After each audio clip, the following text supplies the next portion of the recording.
So I try to incorporate plant-based dishes into my meals occasionally, but the problem that I tend to have is finding a vegan dish that actually tastes good, that I actually would want to eat. Well, tonight I came across a video by Nanaaba's Kitchen, and when I saw her make this vegetable stir fry with the coconut curry, I knew that I just had to try it. And oh my God, it is absolutely delicious.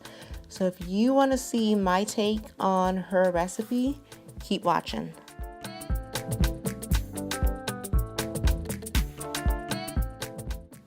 So here's what you need. She used 2 cloves of garlic and 1 shallot onion. I didn't have that, so I used a small red onion. I finely diced the garlic and the onion, well, as finely as I could get it anyway.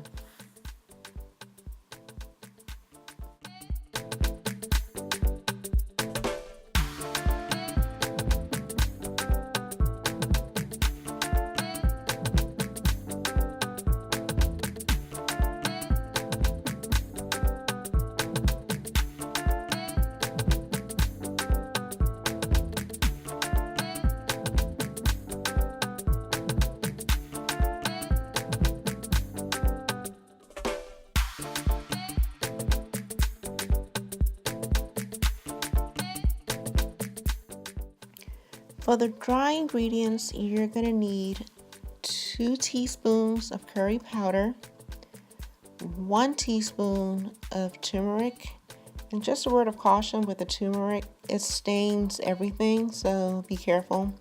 You'll need 1 teaspoon of salt. I use kosher salt in this one.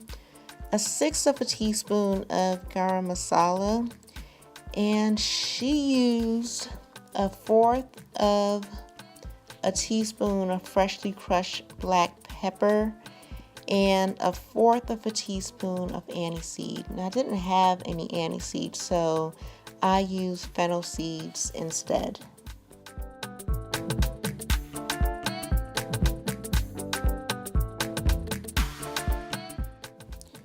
You also need a tablespoon of flour, 1/4 of a cup of coconut oil, a heaping teaspoon of tomato paste, and she used 3 cups of coconut milk. I didn't have 3 cups. This added up to about a little over 2, and I just added water to make up for it. Okay, let's start cooking. So I started with a heaping tablespoon of coconut oil, and I waited for that to get hot before I went ahead and added the onions. So I went ahead and added the onions, and I'm going to cook that a little bit before I add the garlic, because the garlic can burn rather easily and taste really bitter and nasty.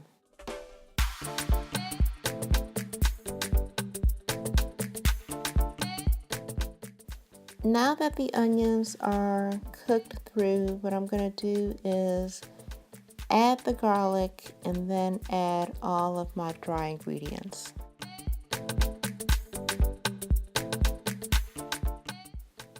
Make sure to stir that in really well because the dry spices are raw and you don't want that raw flavor, so you want to make sure that you cook it through.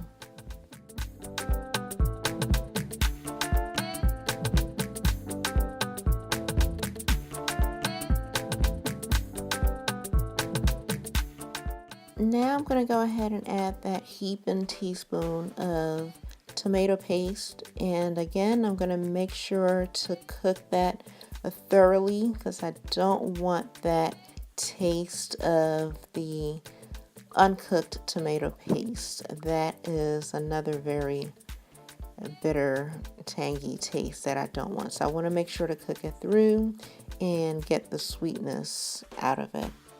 And at this point, all the dry spices had already cooked through and it was quite dry. So as you can see, I added some more coconut oil to help me with cooking the tomato paste through.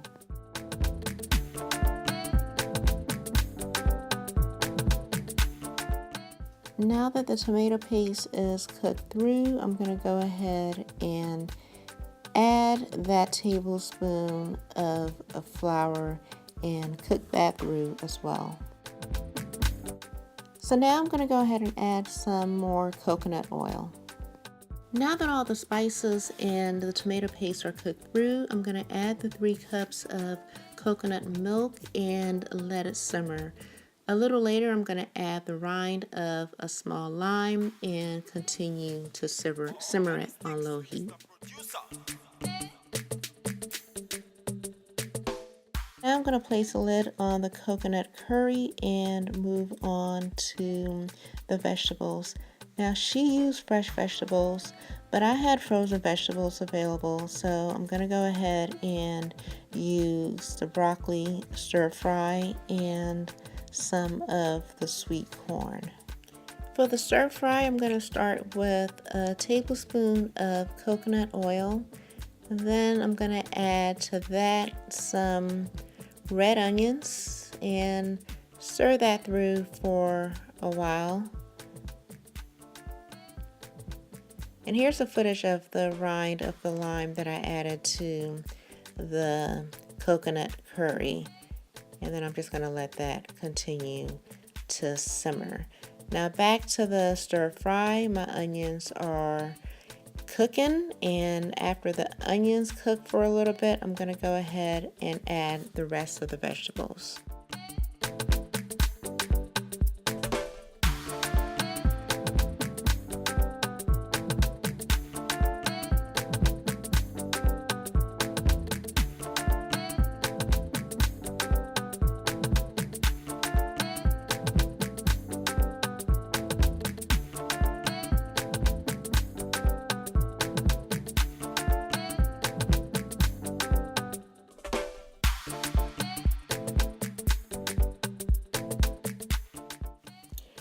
And our vegetable stir fry is finished. Now it's just time to plate it up along with our delicious coconut curry. I'm going to have this with a side of rice.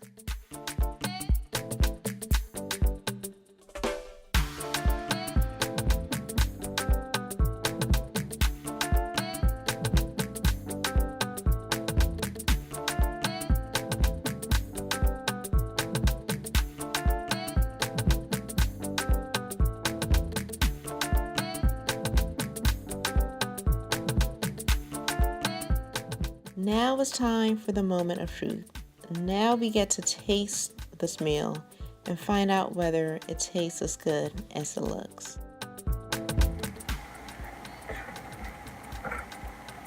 So now for the moment of truth. Taste this. Let's see.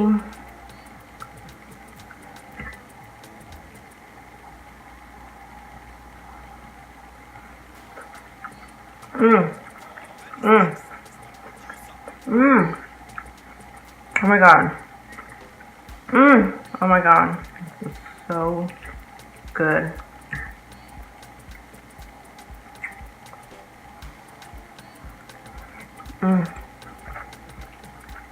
You have to try this. Stop watching right now and go make your own. Thanks for watching.